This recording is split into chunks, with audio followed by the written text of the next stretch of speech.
Thank you very much. Once again, it's a privilege to come talk to you and get connected. It's okay. I just wanted to give a quick overview of who Robertshaw is. And once again, I must say that we as a company, we are truly honored to be here in India today. We do have operations in Pune, which Jitendra, my managing director out of India, will be talking a little bit more. But mostly, let's just do a deep dive into who Robertshaw is. So we, as a company, we've been in existence for 100 plus years. We're a US-based company, and we have considerably grown over the last 100 years. We're literally experts in valves, controls, actuators. Anywhere there is fluid and flow, we are there. So we're primarily known to be very big in the appliance commercial space. We also have a considerable amount of presence in transportation. I'll just give you a glimpse of what that looks like. But wanted to show you an evolution of how we have come. There's a lot of companies that we have acquired along the way, and we take a lot of pride in saying that we were the first company back early in 1899 that actually developed the first valve. And that is a true statement, okay? I'm not making this thing up. So we were the very first company to develop valves and actuators. An actuator back then, the very first actuator used to look a lot more different.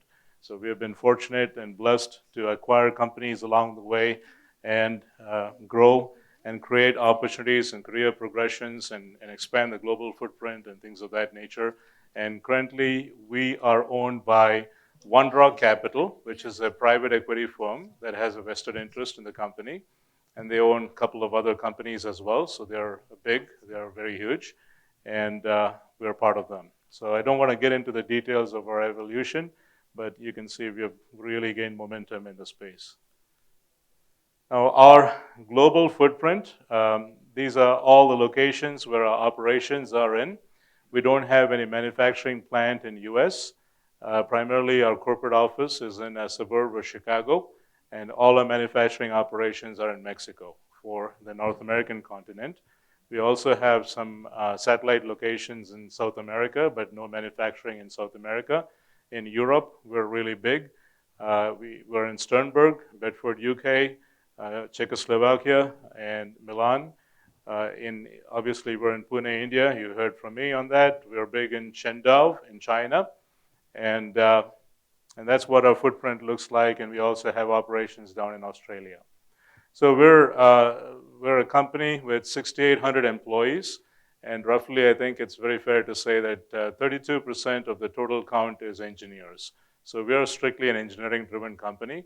And we hire from the Ivy League schools, and we have the best talent when it comes to developing concepts and technologies. And you'll see some of them when I go through some of those slides. Our footprint, I don't want to go into the details here, but a little bit more flavored view. 2 engineering centers, 9 manufacturing plants, and we continue to expand. We just announced a manufacturing plant in Thailand and 8 distribution centers. So with this, I'm going to invite Mr. Jitendra, who's a managing director for India operations, to come on the stage and walk us through some of the India operations in details. And then I'll come right back to you with more of what we do in the EV space.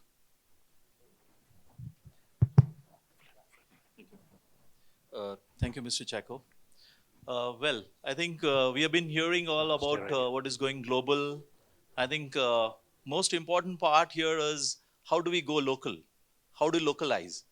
We have been hearing a lot of things of what is happening in US, what is happening in, we had a lot of discussions earlier that how French people are going to do and all that. The most important thing is Robertshaw is working on 4 basic domains: heat, time, pressure, and flow. They are masters in controlling these 4 domains. Okay. Now, we have already, Mr. Chacko already said that we have been supplying to Teslas in US. Now, the moment I say that this footprint is going to come here in India, I think everybody would say, oh my God, you're supplying to Tesla is all fine, but what about cost when it comes here into India?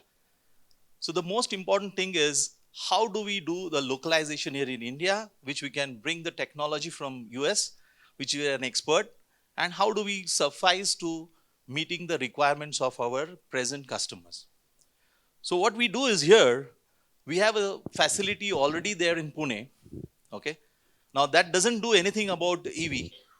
However, Robertshaw has already invested something in Pune, in India, and we are trying to do a lot of things here, and that gives a mileage of how we can do the localization also for the EV. There's just a glimpse of we are having a 2 acres of land here. We work for nearly have around 300 odd employees, and as we said, the time control, that is the defrost timers, and the flow control, that is water walls, and the temperature control, that is thermostats, which we manufacture here in Pune. We have a we have a class of manufacturing these thermostats in Pune. Okay, then we have other equipments also which are state of art here. Those are all which gives nearly 1000 ppm uh, quality levels for all these components which we produce here. We also have a state of art equipment which not only detects detects the leakage of any flow. uh, to just give a glimpse of this thing, this is a machine which no one has in the entire uh, competitive world, which detects the leakage to the extent that even if one drop of gas is going to get leaked in 5 years, it detects that.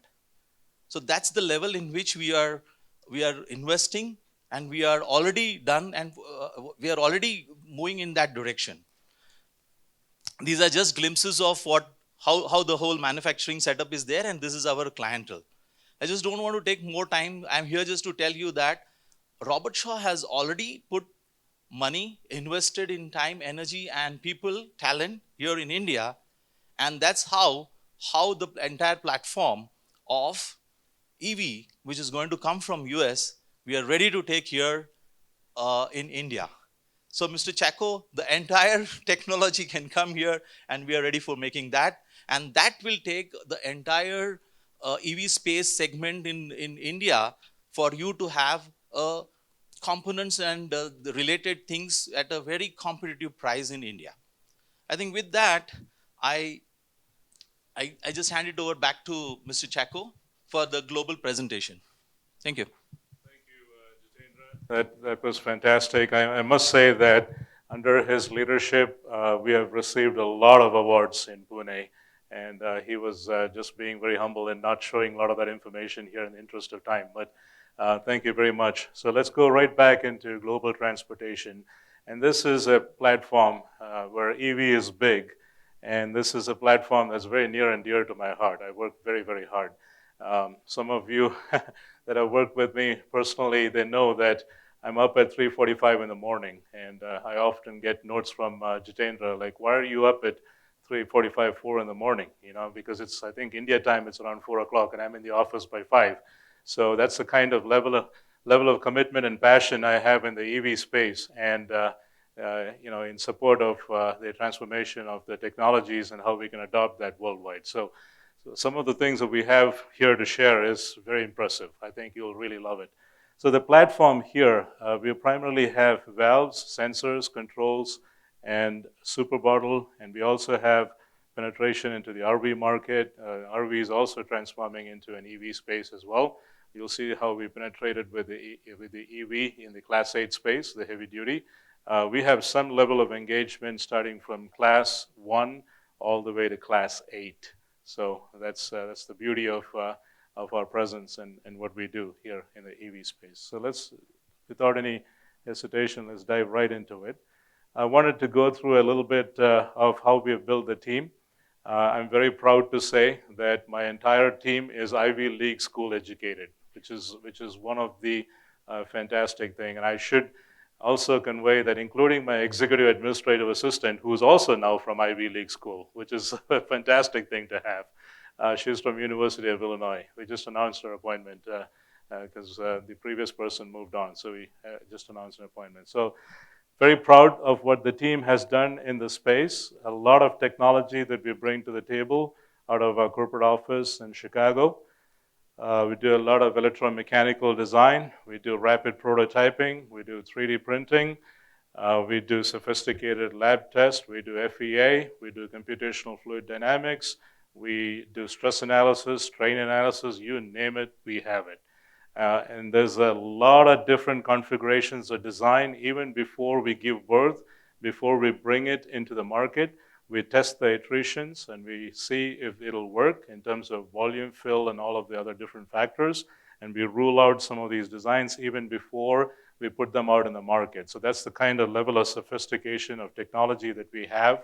And also, I must say that the team that supports this is truly global in nature. So it's actually, I must say, it's United Nations in some ways, because I have people from all walks of country on my team, which is something that I'm very proud of. So in true sense, it's completely diverse, which is another big thing. And obviously, you heard from I think it was it Mr. Anil who talked about frugal engineering. So me being Indian, obviously frugality is part of my DNA as well. So you see me driving frugal engineering as well in some of the concepts that we bring to the market and try to keep the cost as low as we can. Let's move right on. We also have the Ietf and Iso certifications. Ietf, those of you that are not familiar, is International Automotive Task Force certification, which is 16949, which is a very robust process-oriented certification, and we carry that in all through our plans. Okay, now let's get right to the meat of what we do. I think we have worked extremely hard in this space, and today we are very proud to say that every Model S and a Model X that Tesla makes, we have our valves and actuators doing what it's supposed to do, which is the thermal management and facilitating the thermal management. So things look very simple with what a three-way valve and a four-way valve looks like, but you should really look at what this is replacing inside the battery peripherum, right? This is the entire layout, and our product literally removes a lot of hose and couplings and connections and puts everything together in one particular space. So when we started our journey with Tesla, they wanted everything to be in one particular component assembly. Unfortunately, we couldn't get everything into one place, but we removed a lot of different hose and fittings, and we got it down to some valves and actuators and removed complexity out of the Model S and Model X. Now, the interesting thing about these two models is, you know how things work with Elon Musk, right? He'll make an announcement even before anybody works on that, and then in the next 3 months, suppliers and everybody that are partnered, they're supposed to make it happen. And just to give you an idea, an entire 5 million square feet of Tesla plant, ribbon cutting happened in Shanghai, China on January 25th, and a full-blown production is happening today. So they're actually making cars today. So that's how fast Mr. Elon Musk moves at Tesla. So when we get a chance to work on something, we don't get a lot of time, and we have to work 24/7 in terms of putting things together, working with engineers, interacting, and all that nature. So a lot of lessons learned from a Model S and a Model X, and we took it on to Model 3, which is the largest selling vehicle that they have. So we were able to look at the entire thermal management system that they have, which is a diagram that you see right here, and we were able to integrate all of that into one single component. So what you're seeing here is a single component, which is primarily called as a super bottle, and it has 2 pumps. It has a reservoir, a chiller, and an actuator, and an inbuilt valve right onto the reservoir, and a cap right on top of it. Now, when we looked at this concept, when we started designing this and putting it into production, like all things move very fast. We had to move very fast. We got it done. We knew along the way of development that the 2 pumps are probably overdriving the application. There was no need for 2 pumps. So we were able to convince them that when they did a refresh on a different level, that we could take 1 pump out and replace that with a cap. So that's another design that's currently in place along with other changes. But very proud to say that our integrated thermal management system and the technology is right now in 700,000 models all over the world, not just US, and completely warranty-free and counting. So that speaks for the testimonial of what the team has delivered so far for us.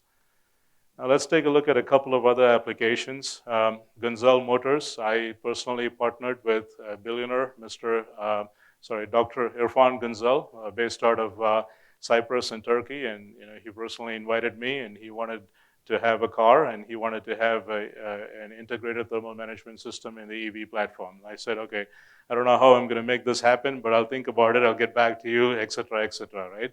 So I don't like to make promises. I like to under-promise and over-deliver. So then we went back to the drawing board, put all our heads together, looked at the entire battery layout, and see what we can do. So in Model 1, we couldn't remove a lot of complexity, but we narrowed it down to a few connections and an actuator and a valve to support the flow on the inlet and outlet. But on the Model 2, which is a refresh coming along now, we supported the entire integrated thermal management system, as you can see right there, which is including a pump, a 5-way valve, an actuator, and a reservoir with a cap and an inlet and outlet all built into it. So pretty impressive turnaround here in terms of bringing the adoption of the thermal management system with the lessons learned from Tesla. So this was one of the beautiful things that we did over here. Now, moving on to NIO, some of you were asking about our engagement in China. We are engaged in China. Of course, we are very cautious in China because China has a tendency to take the technology and kind of do different things with it, right? And some of you can, I see some smiling faces and you can relate to this. So we are being very cautious on what we do, and we control the design very carefully. However, we are partnering with NIO. It's been very challenging. Even though China is moving a lot more faster in this space, the big companies are NIO and Zhongpeng, and every now and then they go bankrupt. And the state government comes and funds them, and they come back alive again. So there's like, it's go into ICU and come out, ICU, come out. That's kind of the nature of the business right now, okay?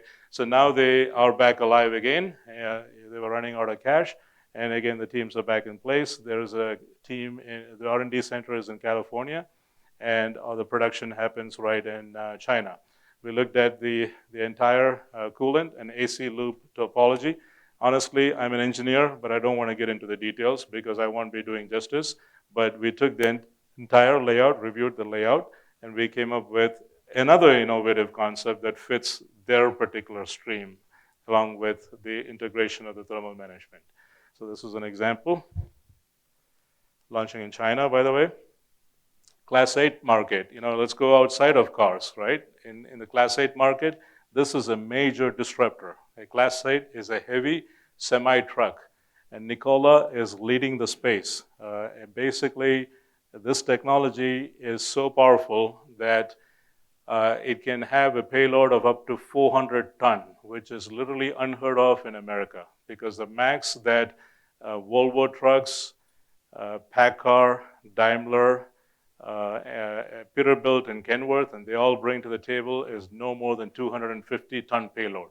So Nikola is promising an electric vehicle. In fact, not promising, they already have prototypes out in the market where it can pull up to 400 tons emission-free, zero emission, and we are very blessed to say that we're partnered with them. And we were fortunate enough to look at the entire thermal management system. This was very complex and very challenging. We were not able to integrate a lot of components, but we pulled it off. We have a lot of different components in this particular space and a different technology altogether. That's launching in the US. I don't know if you're familiar with a company called Rivian. Rivian is a very popular company. Oh, by the way, I should say Nikola has, right now, as of today, they have 40,000 pre-series orders, and they don't even have production yet.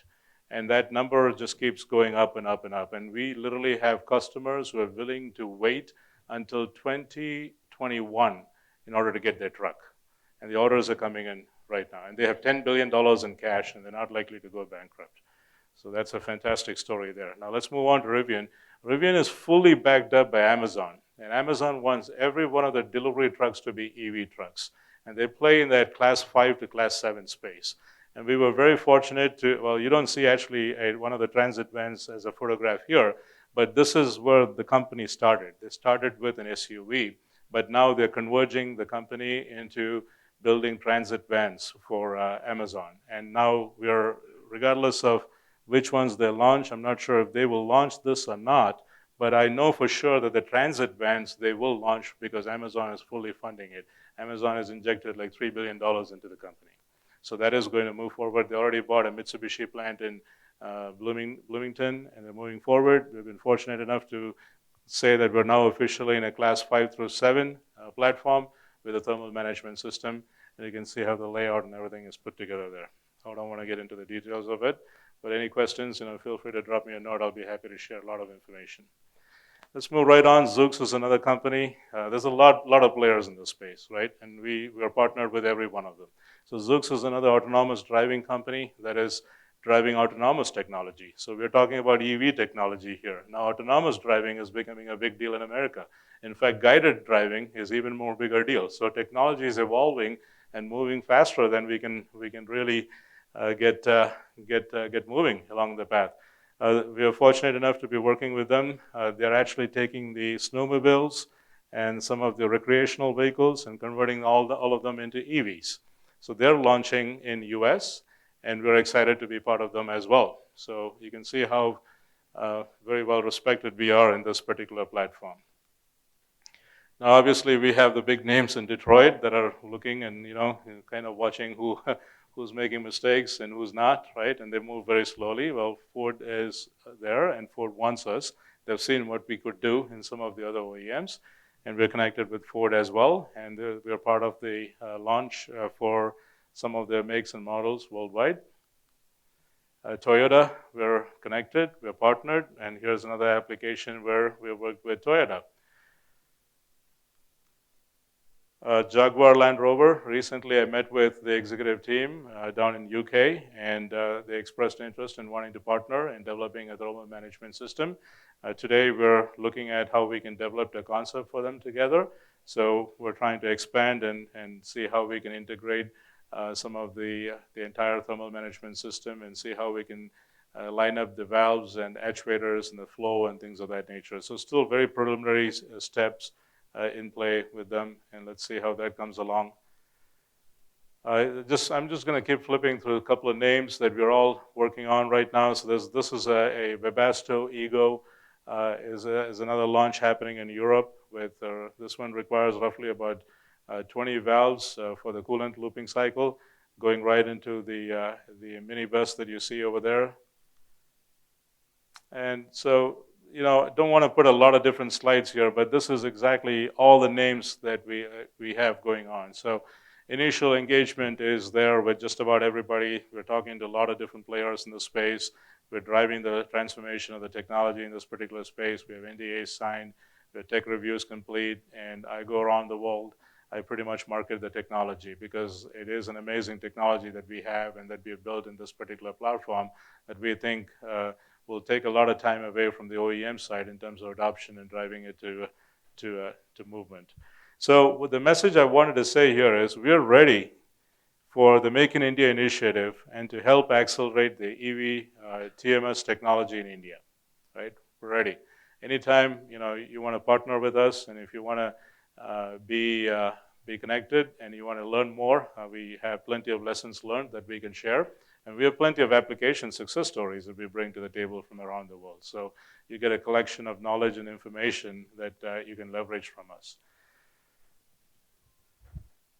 Okay, I just wanted to say in the process of learning EV, we're not just in that EV platform. We are way beyond EV. And some of this space is also getting converted into EV, which is kind of hard to believe, right? The agriculture, construction, and forestry is also transforming in a big way. And so the way we look at this is if the equipment has a cab, and what I mean by cab is this thing right here. If the equipment has a cab, then they've got to have a thermal management system. And a thermal management system is something that we do, right? So we've been, our existing customers are John Deere, Case New Holland, and Caterpillar. And these are some of the players that we're currently talking to. And we're leveraging a partnership to see how they can. These three are the big ones in the space. So we're connected with the big ones. The rest of them are very interested in what we can do for them. Now, we have also been in the ICE space with a lot of different components, like Y connectors, check valves, and things of that nature. And we also see this particular portion of the business is also very important for us. If an ICE vehicle definitely has got to have some of the components like check valves and connectors. Every ICE model does. So right now we have a lot of business with Ford, Lincoln, and Mercedes in this space. So I don't want to spend much time here. But these are some of the new areas that we are developing. The team is looking into to see how we can bring new technologies and new products into the market. So motor actuation is starting to gain steam in the HVAC systems unit. That is starting to gain momentum. We're looking into that. Four-wheel drive actuation is already existing. We're trying to see how we can improve that technology. ECU units going around the seating systems. That's a technology that has existed for a long, long time. We're trying to see how we can provide connectivity for Bluetooth and other features inside of the car. The blower motor section around the HVAC is another unit. So this is a platform that we have segregated into 4 different NPIs, and we're trying to develop new technologies around the space. And we're scaling new products. I just put down some of the products that fits into the EV space. We actually, the Model Y that Tesla is coming out with, they're going to use an octo valve. It's an 8-port valve, and all of the 8 ports are going to be fully integrated and connected through that outlet that you see. So you can see how the innovation is happening in the space. Pretty cool stuff happening here. I think that's pretty much all I had. Is there any questions that I can take? Anything I can answer for you? I mean, if you feel like you want to talk to me while we are having dinner, we could do that too, but any questions? You mentioned that in five-way valve, you had these 4 or 5 modes. Is it 4 or 5 modes in the same valve so that, is it different configurations available or the same valve just from changing the software can work in any mode? No, great question. So it is in the same configuration. So what a 5-way valve does is we felt the need to bring that product to the market primarily because it replaces 2 3-ways and, one 3-way and 1 4-way valve completely. So we didn't see when we looked at the looping structure, we looked at it and said, okay, if we can build a 5-way valve, which would be one single unit, and if that can do exactly what 1 3-way valve and 1 4-way valve does, then literally you don't need 2 additional ports. You can get rid of 2 additional ports. And you can manage the entire looping system along with electronics and control with one particular 5-way unit. And that's exactly how we came up with that product. Now, in fact, to your point, what is happening now is we're getting rid of 2 5-way valves and moving to an octo valve on Model Y, which is even more innovative, extremely complex. And the electronics gets even more complex in terms of how it manages and configures the flow within an octo unit. But to your point, it is done in one single unit. You mentioned like the 4 or 5 working modes in that. Yeah. So they are available in the same unit? In the same unit, yes. Without changing any configuration inside? Correct. And I'll be happy to put you in contact with our Director of Engineering and share all kinds of details with you about the layouts. Thank you very much.